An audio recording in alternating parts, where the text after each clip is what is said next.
শহীদদের মা বাবার সঙ্গে দেখা হয়, মনে প্রশ্ন জাগে, তারা কি আমাদের মতো ছবি দেখার জন্য অপেক্ষা করে? তারা তো সারাক্ষণই নিথর হয়ে আছে। কি ছিল, কোথায় গেল, কেন হলো? যাদের ছেলে মেয়ে আহত হয়েছে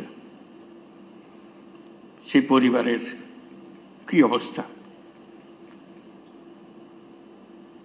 এটা হলো আমাদের বাস্তব। জুলাইয়ের ৩৬ দিনে যে মহাতাণ্ডব, এই তাণ্ডবের প্রতিক্রিয়া কত গভীরভাবে আমাদের মধ্যে প্রথিত আছে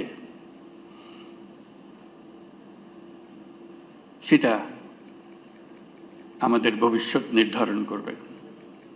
আমাদের আগামীতে এখনো সুযোগ আছে। জুলাইয়ের শিক্ষা এখনো আমাদের কাছে তাজা আছে। মাঝে মাঝে ভয় হয় এই শিক্ষা ক্ষয়ে যাবে, ভুলে যাব, আবার অতীতের মতো ভাষা রপ্ত হয়ে যাবে, আবার সেই ভাষা ব্যবহার করব, আবার সেই ব্যাখ্যা ব্যবহার করব। সেই দিকে যাতে আমাদের যেতে না হয় আর কোনোদিন, এই পথ একেবারে বন্ধ করে দেওয়া। এই পথের কোনো ঠিকানা আমরা যাব না, আমাদের নতুন পথ রচনা হবে,